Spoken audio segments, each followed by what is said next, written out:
First of all, I'd like to thank Mr. Kevin Coyne and his company, Coyne Healthcare, for inviting me and giving me this opportunity to talk about our ingredient AHCC. Today is already the first day this AHCC ingredient is introduced to South Africa. So this AHCC is the name of the ingredient, and this has been used for integrative medicine and nutritional immune support. If you want to express what is AHCC, it is a standardized cultured extract of mushroom mycelia. Doctors first screen hundreds of different species of a different type of mushrooms, and they finally identified the very best working species, which was a type of shiitake mushroom. So the component, when it's taken, this is a dietary supplement, functional food. So when it's taken as many different delivery forms, that components of AHCC is working to stimulate those receptors and modulate our immunity. AHCC is not only for patients, but for everybody. It's good for health maintenance, energetic daily life, and even for quality of life improvement. We are just confident about the ingredient because this is really uniquely developed and produced by this patented manufacturing process.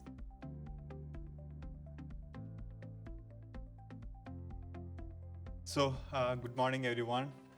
This is my second visit to South Africa and to your beautiful city and to your beautiful country.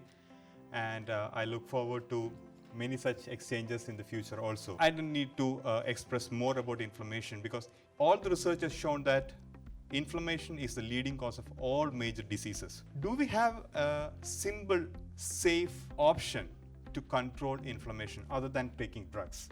Does food contribute to having a beneficial role? Yes. The answer is 100% yes. Among the various foods which have been researched for controlling inflammation, turmeric probably is the most well-researched one single food ingredient. If I had to take, turmeric would probably qualify that. It's thought that it has got very curative medicinal properties, mainly for skin application, for a topical application, and also for its detoxifying properties. Turmeric rhizome mainly contains curcuminoids. Out of the curcuminoids, the main active curcuminoid is known as curcumin, and found that when you combine essential oils of turmeric with curcumin, there is a sudden increase in the bioavailability. The AR turmeron rich essential oils of turmeric significantly improves the bioavailability of curcumin in oral intake. That led to the development of our product called BCN95, and we found that after taking BCN95, the blood levels of free curcumin was 7 times more than what you get from the regular turmeric extract.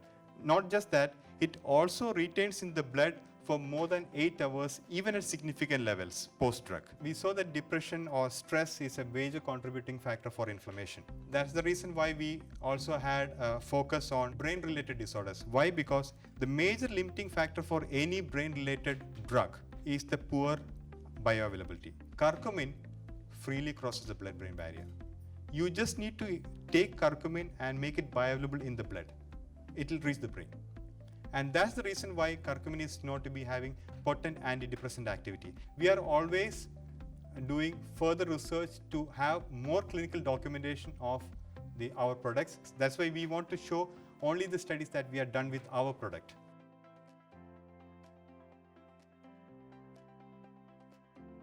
Let me say to everyone in the audience how delighted I am to be here in South Africa, and in particular beautiful Cape Town. And it'll be no surprise to anybody in this room that fruit and vegetable intake is correlated directly with the risk of chronic disease. And in this study they looked at 100,000 subjects over a 10-year period. And of the food groups that they analysed, they found that green leafy vegetable intake showed the strongest inverse association with major chronic disease. We've already seen that we have a weak pro-oxidant that tends to activate the cell's defences. And as it turns out, sulforaphane is the most potent, naturally occurring, plant-derived inducer of a switch in the cell called NRF2, which is a potent activator of cellular defences. These food-derived bioactives that activate NRF2 are not confined to cruciferous vegetables.